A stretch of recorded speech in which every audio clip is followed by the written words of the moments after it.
Hello दोस्तों, बहुत बहुत स्वागत है हमारे YouTube channel study with Vishal Singh में। जैसे कि दोस्तों हम लोगों को मालूम है हम पढ़ रहे थे टेंस से, तो इसी तरह हमने पिछले वीडियो में कवर किया था पास्ट कंटिन्यूअस टेंस को। और इस वीडियो में हम देखने वाले हैं पास्ट परफेक्ट टेंस को कैसे ट्रांसलेट करते हैं। बहुत ही आसान तरीके से ट्रांसलेट करेंगे हम हिंदी से इंग्लिश में बनाने के लिए। आपने अगर थोड़ा भी पढ़ा होगा टेंस तो आपको थोड़ा सा पास्ट परफेक्ट टेंस कठिन लग रहा होगा, क्योंकि इसमें दो वाक्य आते हैं। कभी कभी सिंपल से आते हैं, लेकिन ज्यादातर एग्जामिनर दो वाक्य वाला ही पूछता है, क्योंकि बच्चे थोड़ा सा कंफ्यूजन में रहे उन या सही तरीके से स्टडी नहीं किया है, उनको मतलब चेक करने के लिए एग्जामिनर इस तरह के क्वेश्चन आपसे पूछ लेते हैं। तो इस वीडियो में हम देखेंगे पास्ट परफेक्ट टेंस को बहुत ही आसान तरीके से आपको मैं बताऊंगा। 100% आपको समझ में आएगा कि कैसे इसे ट्रांसलेट करना है, चाहे वो बाद वाले शब्द हो चाहे पहले वाले शब्द हो। दोनों वाक्यों को बहुत ही अच्छे निचोड़ के साथ मैं आप सबको बताने वाला हूं। तो इस वीडियो में आपको केवल शुरू से अंत तक बने रहना है, और कैसा लगा वीडियो आपको नीचे कमेंट सेक्शन में बताना है। तो आइए हम देखते हैं पास्ट टेंस को। पास्ट परफेक्ट टेंस में हमको मालूम है सबसे पहले हम किसी भी टेंस को जानने के लिए उसकी सबसे पहले जरूरत पड़ती है पहचान की।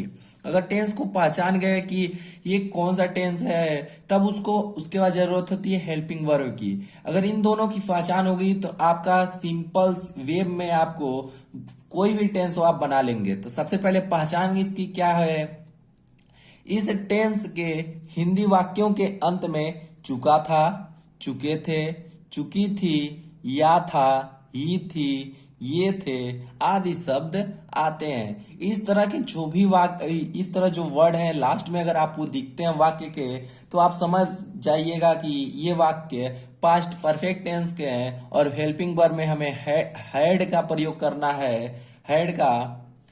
और लास्ट में हमें कौन सा रखना है, वर्ब का फर्स्ट थर्ड फॉर्म रखना है वर्ब का।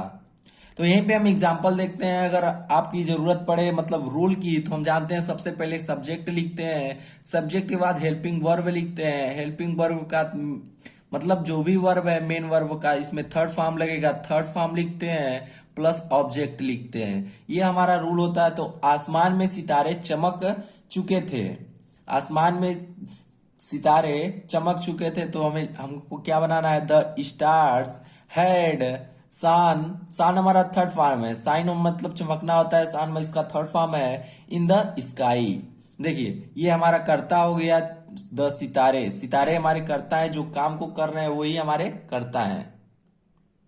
उसके बाद हम जानते हैं इस सब, उसके बाद हेल्पिंग वर्ब की जरूरत पड़ती है। तो हैड हम कोई भी एक वचन हो चाहे बहुवचन हो, हैड का प्रयोग दोनों के साथ होता है इसमें। और हमें थर्ड फॉर्म लिखना रहता है मेन वर्ब का। इन द स्काई हमारा ऑब्जेक्ट है, स्काई में चमक रहे हैं, कौन चमक रहा है, सितारे, मतलब सितारे हमारे कर्ता, ऑब्जेक्ट आसमान में, और चमकना इसका क्रिया हो गया।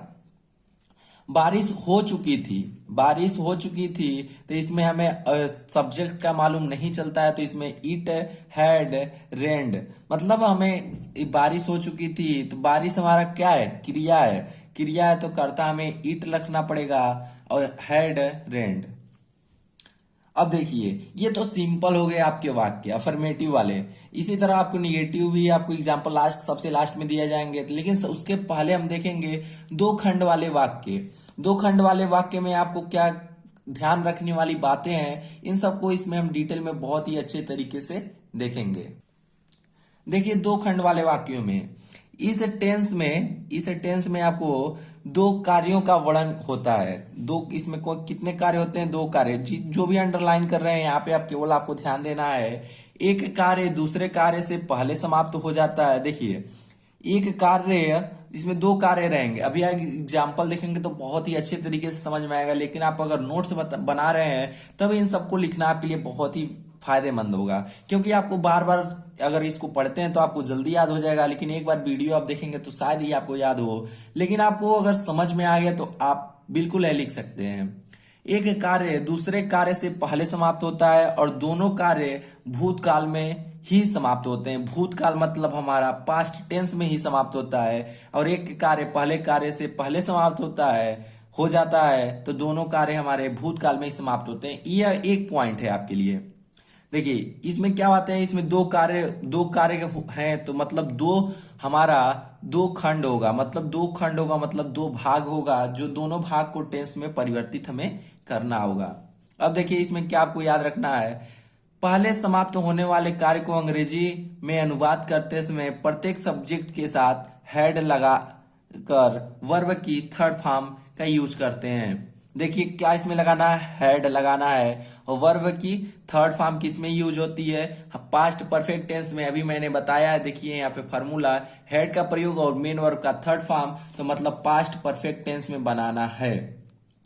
किस वाक्य को पास्ट टेंस में बनाना है, कि कार्य को अंग्रेजी में अनुवाद करते समय पर जो पहले समाप्त होगा, देखिए जो कार्य पहले समाप्त हो जाएगा उसको किस में बनाना है, पास्ट परफेक्ट टेंस में।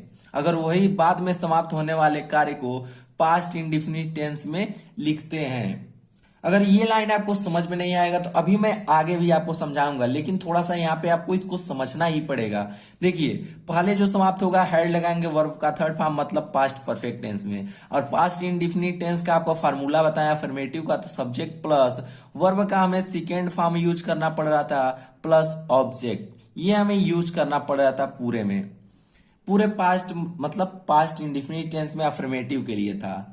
ये तो केवल अफर्मेटिव के लिए था। तो देखिए पहले वाक्य को पास्ट परफेक्ट टेंस में, अब बाद वाले जो बाद में कार्य समाप्त होगा, ये नहीं, शब्द नहीं आएंगे, ये शब्द को यहाँ पे नहीं ध्यान दीजिएगा। जो कार्य बाद में समाप्त होगा उसे पास्ट इंडिफिनिट में, और पहले जो समाप्त होगा पास्ट परफेक्ट टेंस में।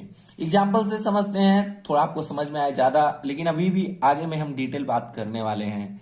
मेरे स्टेशन पर पहुंचने से पहले गाड़ी छूट चुकी थी। देखिए एक वाक्य यहाँ पे, मेरे स्टेशन पहुंचने से पहले, पहुंचने और से यहाँ तक है, पहले के बाद एक और वाक्य, गाड़ी छूट चुकी थी। अगर आपको थोड़ा सा ध्यान दें इस वाक्य में, तो देखिए मेरे स्टेशन पहुंचने से पहले, मैं अभी हम स्टेशन नहीं पहुंचे थे, लेकिन क्या हो चुकी थी, गाड़ी हमारी छूट चुकी थी, गाड़ी चली गई थी। तो कार्य कौन सा पहले हुआ, गाड़ी मतलब चली गई थी, ये कार्य पहले हो गया, मैं बाद में पहुंचा हूं। तो जो वाक्य पहले समाप्त हुई है, मतलब पहले समाप्त हुई है, उसे हम किस में बनाएंगे, पास्ट परफेक्ट टेंस में, क्योंकि वह हेड लगाना है, वर्ब का थर्ड फॉर्म लगाना है, और इसे पास्ट इंडिफिनिट टेंस में बनाएंगे। तो इसको पास्ट परफेक्ट टेंस में हम बनाते हैं। तब देखिए गाड़ी छूट चुकी थी, मतलब the train, verb helping verb लगाएंगे हेड, छूटना का लेफ्ट, उसके बाद पहले का बिफोर। अब देखिए अब इस वाक्य को किस में बनाएंगे, पास्ट इंडिफिनिट टेंस में। तो इसको पास्ट इंडिफिनिट में बनाएंगे, आई रीच्ड द स्टेशन, मेरे स्टेशन पहुंचने से पहले, और ये हो गया गाड़ी छूट चुकी थी। इन दोनों वाक्यों को अगर एक साथ हम मिला देते हैं तो मेरे स्टेशन पर पहुंचने से पहले गाड़ी छूट चुकी थी। इस तरह भी इस वाक्य को बनाते हैं। अगर आपको नहीं समझ में आया तब भी अभी आगे भी और भी एग्जाम्पल आपको दिए हैं। देखिए एक और एग्जाम्पल से समझते हैं, बाद वाले शब्द जो आते हैं, एगो पहले आता है आफ्टर, एगो बिफोर एक आता है। वृद्धा के मरने के बाद डॉक्टर नहीं आया था, वृद्धा के मरने के बाद डॉक्टर नहीं आया था। देखिए एंड वृद्धा के मरने के बाद डॉक्टर नहीं आया था।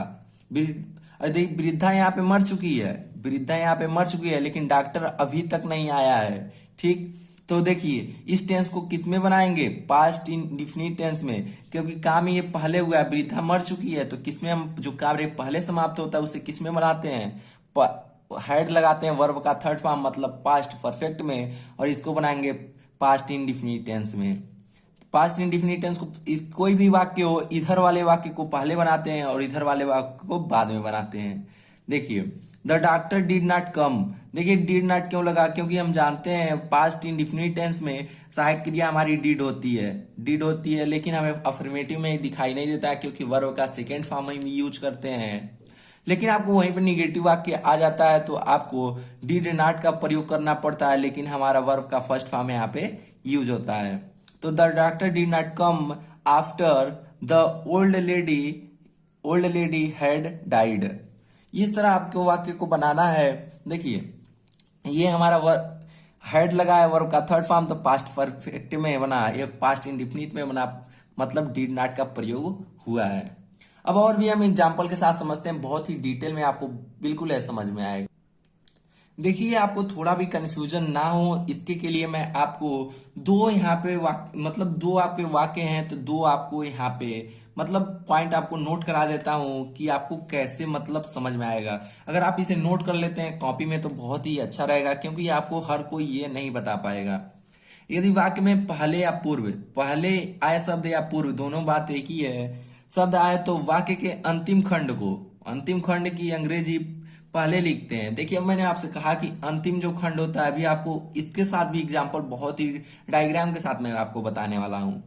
तो अंतिम खंड की अंग्रेजी पहले लिखते हैं, मतलब एक खंड यहाँ पे हो गया, एक खंड यहाँ पे रहता है और बाद या पहले शब्द यहाँ पर रहता है।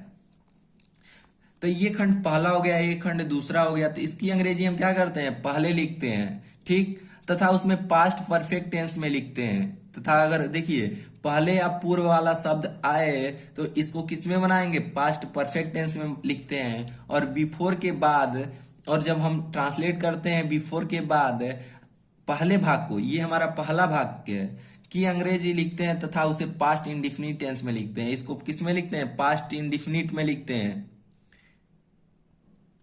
इंडिफिनिट में लिखते हैं। और इसको हमें किस में लिखता है, पास्ट परफेक्ट टेंस में इसको लिखते हैं, ठीक है। अभी आपको बहुत ही अच्छे एग्जांपल के साथ अभी समझाने वाला हूं। तो ये पहले और पूर्व वाला आ गया, और यहीं पे हमारा बाद और पश्चात वाला शब्द आ जाए तब आपको किस में बनाना है। देखिए इसमें भी दो वाक्य होंगे, पहला और दूसरा, और इसमें पहले और इसमें बाद वाला शब्द आएगा, इसमें बाद या पश्चाताप इसमें आएगा, बाद वाला शब्द यहाँ पे काट दीजिए, यहाँ पे पहले। तो इसमें पहले वाला शब्द आया, इसमें बाद वाला शब्द आया। तो देखिए यदि वाक्य में बाद या पश्चात शब्द आए तो वाक्य के अंतिम खंड की अंग्रेजी पहले लिखते हैं, इसकी खंड की अंग्रेजी हम क्या करते हैं, पहले लिखते हैं तथा उसे पास्ट इंडिफिनिट टेंस में बनाते हैं। पास्ट और डिफिनिट टेंस में इसे बनाते हैं, और इसको हम क्या करेंगे, और तथा आफ्टर के बाद पहले भाग की अंग्रेजी तथा उसे पास्ट परफेक्ट टेंस में बनाते हैं। इसे पास्ट परफेक्ट में बनाते हैं, इसको पास्ट इंडिफिनिट में बनाते हैं। इन दोनों पॉइंट को आप जरूर नोट कीजिएगा। बेहतर की तरीके से मैं आपको समझा रहा हूं कि आपको नोट्स अगर बनाते हैं तो आपको नोट बिल्कुल थोड़ा भी परेशानी ना हो नोट्स बनाने के लिए, तो समझा भी दिए। अब देखिए एग्जाम्पल के साथ हम समझते हैं इसको कैसे आपको ट्रांसलेट इसे करना है। देखिए अफर्मेटिव के लिए अभी बता रहे हैं, निगेटिव के लिए, इंटरगेटिव के लिए, डबल इंटरगेटिव के लिए, नेगेटिव इंटरगेटिव के लिए भी आपको मैं बताऊंगा। तो सबसे पहले अफर्मेटिव के लिए देखिए, बच्चों के आने से पहले माता जी ने खाना बना लिया था। देखिए पहले वाला आ गया वर्ड, यहाँ पे पहले वाला वर्ड आ गया, तो आपको पहले वाला वर्ड आ गया तो हम क्या करते हैं, पहले तो अंतिम खंड की अंग्रेजी बनाते हैं और उसे किस में बनाते हैं, पास्ट परफेक्ट टेंस में। और बिफोर के बाद क्या बना, मतलब बिफोर के बाद हम क्या करेंगे, पास्ट इंडिफिनिट टेंस में। तो देखिए यहाँ पे आपको सिंपल तरीके में देखिए पास्ट परफेक्ट टेंस को मैंने यहाँ पे लिख लिया, इसको किस में बनाना है, पास्ट परफेक्ट टेंस में, और इसको किस में बनाना है, पास्ट इंडिफिनिट टेंस में। अगर आपको याद हो तो अभी मैंने पिछले ही दो खंडों वाले वाक्य में ही आपको मैं बताया हूँ, यहाँ पे जो वाक्य पहले समाप्त होता है उस सब्जेक्ट के साथ हेड लगाकर वर्ब की थर्ड फॉर्म लिखते हैं। जो पहले समाप्त होता है उसे पास्ट परफेक्ट में, और जो बाद में समाप्त होता है उसे पास्ट इंडिफिनिट टेंस में। तो उसको देखते हुए यहाँ पे देखिए, बच्चों के आने से पहले, अभी बच्चे आए नहीं थे लेकिन उससे पहले माता जी ने क्या कर लिया था, खाना बना चुका था। तो यहाँ पे हम बात करेंगे जो पहले समाप्त होता है पास्ट टेंस में बनाते हैं, जो बाद में समाप्त होता है पास्ट इंडिफिनिट टेंस में बनाते हैं। और इस पॉइंट से भी हम देखें तो हमारा बिल्कुल सही सही मैच खाता है, तो इसको हम बनाते हैं, वाक्य को ट्रांसलेट करते हैं। देखिए दोनों की फार्मूले यहाँ पे मैंने रख दिए हैं, ये पास्ट परफेक्ट टेंस के हैं, ये पास्ट इंडिफिनिट टेंस के हैं। अगर इन दोनों को ऐड करें तो subject plus had plus verb का third form, object plus before लगाएंगे प्लस सब्जेक्ट प्लस वर्ब का सेकेंड फॉर्म प्लस ऑब्जेक्ट। इतना दूर हमारा पास्ट इंडिफिनिट टेंस है, इतना दूर हमारा पास्ट परफेक्ट टेंस है। अब देखिए इसको ट्रांसलेट कैसे करेंगे, द मदर हैड कुक्ड। देखिए द मदर, माता जी ने खाना बना लिया था, पहले इतना बनाएंगे, तो the mother had cooked the food, cooked the food before, हमारा बिफोर द चाइल्ड केम हमारा सेकेंड फॉर्म है कम का, और कुक माने होता है बनाना, ये थर्ड फॉर्म है। और देखिए बहुत ही अच्छे तरीके से मैंने आपको बताया, अगर समझ में आया हो तो नीचे जरूर कमेंट करें। वो गाना गा चुकी थी, देखिए बहुत ही सिंपल तरीका है। सिंपल वर्ड मतलब सिंपल वाक्य एक तरफ से कहें तो इसको पास्ट परफेक्ट टेंस में ही बनाएंगे। तो वो गाना गा चुकी थी तो सी हैड संग सॉन्ग। सी हमारा मतलब फीमेल के लिए हम सी लगाते हैं और मेल के लिए हम ही लगाते हैं। तो सी हैड सिंग मतलब होता है सिंग और संग हमारा थर्ड फॉर्म है सॉन्ग। गाना ये हो गया, ये सॉरी ये गाना हो गया, ये भी गाना है। तो गाना हमारा क्रिया है, इस पे काम किया जा रहा है, ऑब्जेक्ट है। तो ये हो गया हमारा मतलब अफर्मेटिव के लिए। अब एक और वाक्य देखते हैं। पहले ये था, अब बाद वाले वाक्य आपको मैं समझा देता हूं थोड़ा सा। बाद वाले वाक्य को वाले तो देखिए, बाद वाले वाक्य अभी मैंने कहा जो पहले समाप्त होता है उसे पास्ट टेंस में बनाते हैं, पास्ट परफेक्ट टेंस में। जो बाद में समाप्त होता है पास्ट इंडिफिनिट टेंस में। लेकिन इस वाले रूल से भी आपको थोड़ा समझ में आ गया होगा कि जो बाद वाले शब्द आ जाएं तो पहले वाक्य की अंग्रेजी लिखते ही हैं तथा उसे पास्ट इंडिफिनिट टेंस में, और आफ्टर के बाद की अंग्रेजी लिखते हैं उसे पास्ट परफेक्ट टेंस में। तो देखिए, इसको किस में बनाएंगे? पास्ट इंडिफिनिट टेंस में। इसको किस में बनाएंगे? पास्ट परफेक्ट टेंस में। तो देखिए, इंडिफिनिट का फार्मूला और यहाँ पे परफेक्ट का फार्मूला दोनों को ऐड करते हैं तो सब्जेक्ट प्लस वर्ब का सेकेंड फॉर्म, इसकी अंग्रेजी पहले बनाते हैं तो इस यहाँ पे पहले आ जाएगा, और plus object plus after plus subject plus had plus verb का थर्ड फॉर्म प्लस ऑब्जेक्ट। अब देखिए, इसकी अंग्रेजी पहले बनाएंगे, दूसरा भाग की अंग्रेजी पहले बनाते हैं। तो राधा ने स्टेज पे डांस किया था, किस में बनाएंगे? पास्ट इंडिफिनिट टेंस में। तो Radha danced on the stage. और उसके बाद हम क्या लगाएंगे? आफ्टर सब्जेक्ट लिखेंगे कमला, कमला हैड संग ए सॉन्ग। बहुत ही सिंपल तरीके से मैं आपको बता रहा हूं। देखिए, इसको किस में बनाए? इतने दूर को पास्ट परफेक्ट टेंस में, इसको पास्ट इंडिफिनिट टेंस में बनाए हैं। अगर आपको समझ में आए तो नीचे जरूर कमेंट करें। अब देखिए, अगर निगेटिव वाले वाक्य आ जाते हैं तो हम आपको पहले से ही मैंने बताते आ चुके हैं कि जो अफर्मेटिव वाला फार्मूला है सब चेंजेस वहीं से होते हैं। तो देखिए, अगर हम की बात करें, पहले इसमें देख लेते हैं, यहीं पे हम निगेटिव वाले बता देते हैं आपको। मान लीजिए इसमें नहीं शब्द आ गया है, इसमें नहीं शब्द आ गया है, तब देखिए जो हम इधर पहले बनाते हैं, जिसको ये पहले बनाते हैं, चाहे इसको पास्ट इंडिफिनिट में बनाए चाहे पास्ट परफेक्ट टेंस बनाए, इसके अनुसार इसी में नहीं शब्द लगेगा। और देखिए, इसमें पास्ट परफेक्ट टेंस है तो इसमें हेड के बाद हमारा क्या लग जाएगा? नॉट लग जाएगा। हेड के बाद नॉट लग जाएगा, इसमें वर्ब का थर्ड फॉर्म ही रहेगा।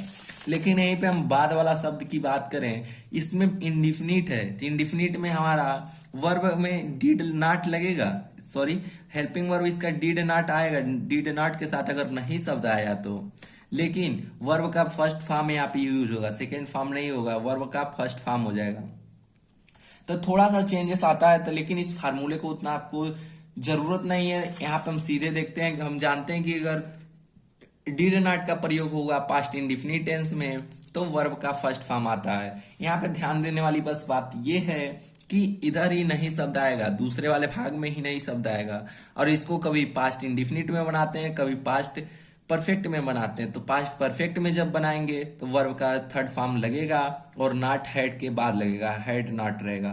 लेकिन इंडिफिनिट में बनाएंगे तो सब्जेक्ट के बाद डिड नॉट का प्रयोग होगा, उसके बाद वर्ब का हमारा फर्स्ट फॉर्म हो जाएगा, उसके बाद हमारा ऑब्जेक्ट हो जाएगा। अब देखते हैं निगेटिव के लिए। तो वर्षा आरंभ होने से पहले लड़कियां अपने घर नहीं गई थी। देखिए, वर्षा आरंभ होने से पहले लड़कियां अपने घर नहीं गई थी। तो देखिए, आपको बताया कि इस वाले वाक्य को हम पास्ट परफेक्ट में बनाते हैं और इस वाले वाक्य को पास्ट इंडिफिनिट में बनाएंगे, क्योंकि हमारा पहले वाला वाक्य आया है। तो हमें इसमें हैड नॉट का प्रयोग करना होगा। तो had not the girls had not gone to their home. अपने घर का देयर होम हो जाएगा, बहुवचन है। Gone to their home before the it rained, मतलब ये सेकेंड फॉर्म ही है। ये पास्ट इंडिफिनिट में है और ये हमारा पास्ट परफेक्ट टेंस में इसको ट्रांसलेट किया गया है। और एक देखते हैं और एग्जांपल। हवा चलने के बाद बादल नहीं आए थे। देखिए तो बाद इसको किस में बनाएंगे? पास्ट इंडिफिनिट टेंस में बनाएंगे, और इसको किस में बनाएंगे? पास्ट परफेक्ट टेंस बनाएंगे, क्योंकि बाद वाला शब्द आया है। The clouds did not come, मतलब बादल अभी नहीं आए थे। After the wind had blown, मतलब हवा चलने लगी थी, मतलब हवा चलने के बाद बादल नहीं आए थे। बहुत ही देखिए इसमें डिड नॉट का प्रयोग हुआ पास्ट इंडिफिनिट टेंस में, तो उसके साथ हमें वर्ब का फर्स्ट फॉर्म ही लगाना रहता है। अब देखिए इसमें जब वाक्य क्या से इंटीग्रेटिव वाले वाक्य आ जाए और क्या वाले शब्द आ जाए तो केवल हम हेल्पिंग वर्ब को पहले लिखते हैं। जो भी काम करना है हम केवल किस में करेंगे, किस वाले, सेकेंड वाले वाक्य में करेंगे, सेकेंड वाले वाक्य में। अब देखिए जो भी इसकी सहायक क्रिया होगी उसको पहले हम लिख लेंगे। देखिए, क्या तुम्हारे घर पे पहुंचने से पहले माता जी ने खाना बना लिया था? तो देखिए इसको पहले वाला शब्द आ गया तो इसको पास्ट परफेक्ट में बनाएंगे, इसको पास्ट इंडिफिनिट में बनाएंगे। तो पास्ट परफेक्ट में हमारा हैड है तो हैड को पहले लिख लिए। The mother cooked the food before you reached at home, ये हमारा पास्ट इंडिफिनिट में है, तुम्हारे घर पहुंचने से पहले, बिफोर तक, यहाँ इसके बाद इंडिफिनिट में है और इसके पहले हमारा परफेक्ट में है। अब देखिए दूसरे वाक्य में, क्या बिजली आने के बाद मेहमान चले गए थे? देखिए अब इसको हम पास्ट इंडिफिनिट में बनाएंगे। इंडिफिनिट में, पास्ट इंडिफिनिट में तो हमारा डीड पहले आ जाएगा। The guest go after electricity had come, मतलब देखिए जो भी वाक्य होगा इस डिड को पहले हम लिख लिए हैं, अब बात के बाद इसे पास्ट परफेक्ट में बनाए हैं तो केवल सेम, मतलब जैसे पास्ट परफेक्ट का सिंपल वाला बनाए हैं उसी तरह इसको बना लेंगे। इधर हमें डिड का प्रयोग पहले करना होगा क्योंकि इसमें ये जब क्या वाले शब्द आते हैं तो यहीं पर केवल चेंजेस होती है सेकेंड वाले में। अब देखते हैं डबल इंटरोगेटिव, मतलब जब वाक्य क्वेश्चन वर्ड क्या हो बीच में आ जाए। अगर क्वेश्चन वर्ड बीच में आ जाते हैं, जैसे मास्टर जी के आने से पहले उसने पत्र क्यों नहीं लिखा था, अब देखिए इसी में केवल चेंजेस होगी, आप जानते हैं। तो देखिए क्या वाले शब्द ही रहेंगे लेकिन इसमें जो पहले क्वेश्चन वर्ड होगा उसको पहले लिख लेंगे। तो I had he write a letter before the teacher come, देखिए इसको किस में बनाया गया, पास्ट परफेक्ट टेंस में। देखिए हैड का प्रयोग किया गया है पहले, he write a letter before the teacher come, came रहेगा, सॉरी केम आया है, वर्ब का हमें कितना सेकेंड फॉर्म का यूज किया गया है, उसके बाद लास्ट में क्वेश्चन मार्क। अब देखते हैं मेरे जाने के बाद उसने तुमसे क्या कहा था। देखिए मेरे जाने के बाद उसने तुमसे क्या कहा था, तो इसको किस में बनाएंगे, पास्ट इंडिफिनिट में, इसको पास्ट परफेक्ट में, क्या को पहले लिखेंगे और सहायक क्रिया इंडिफिनिट की did. He said to you, मतलब तुमसे क्या कहा, आफ्टर आई हैड गॉन, मतलब मेरे जाने के बाद, इसको पास्ट परफेक्ट में बनाएगा। अब देखिए निगेटिव इंटरोगेटिव सेंटेंस को लिए, निगेटिव इंटरोगेटिव सेंटेंस के लिए सबसे लास्ट आपका टाइप रहेगा। तो निगेटिव इंटरोगेटिव सेंटेंस के लिए हम जानते हैं कि कर्ता के बाद हमें क्या लगाना होता है, नॉट का प्रयोग करना होता है, बाकी सब चीजें वही होती हैं। लता के गाना गाने से पहले सलमान ने डांस क्यों नहीं किया था, तो देखिए क्यों यहाँ पे पहले है, पहले वाला शब्द है तो इसमें पास्ट परफेक्ट में बनाएंगे और इसे पास्ट इंडिफिनिट में बनाएंगे। तो why had Salman not danced before Lata sung a song. अब देखिए क्या बारिश होने के बाद आसमान साफ नहीं हो गया था, तो देखिए क्या बारिश होने के बाद आसमान साफ नहीं हो गया था, बाद वाला शब्द आ गया तो इसको पास्ट इंडिफिनिट में, इसको पास्ट परफेक्ट में, डीड को हम पहले निकालेंगे, क्या शब्द से आया है हमारा वाक्य, उसके बाद नॉट का प्रयोग हमें क्या करना है, मतलब सब्जेक्ट की बात करना है। Become the clear after it had rained, मतलब बारिश होने के बाद आसमान साफ नहीं हो गया था। अब देखिए ये तो हो गया दो खंड वाले वाक्य इस तरह बनाते हैं, लेकिन आपको अभी तक मैंने आपको फर्स्ट मतलब पहले वाले वाक्य जो आते हैं पास्ट परफेक्ट में उसको नहीं बताया, लेकिन इसको भी हम देख लेते हैं। पहले अफर्मेटिव देखेंगे, उसके बाद निगेटिव देखेंगे, इंटरगेटिव देखेंगे, डबल इंटरगेटिव वाक्य को हम देखेंगे। अफर्मेटिव, वो गाना गा चुकी थी, तो हमें जानते हैं सब्जेक्ट प्लस हेड प्लस आपका वर्ब का थर्ड फॉर्म यूज होता है प्लस ऑब्जेक्ट हमें रहता है, लास्ट में फुल स्टॉप या क्वेश्चन मार्क, केवल सारा खेल अब इसी में होगा। वो गाना गा चुकी थी तो सी हैड संग ए सॉन्ग, वो लड़का स्कूल कभी नहीं गया था तो द बॉय हैड नेवर, कभी नहीं का नेवर, गॉन टू स्कूल। क्या उसने तुमसे बात कर ली थी, तो had he talked to you, मतलब देखिए हेल्पिंग वर्ब को पहले लिखेंगे, हैड के बाद हमें नॉट का प्रयोग करना आता है, लेकिन कभी नहीं तो नेवर आ जाएगा, अगर नहीं आता तो नॉट का प्रयोग यहाँ पे होता है, बाकी सब खेल वही है।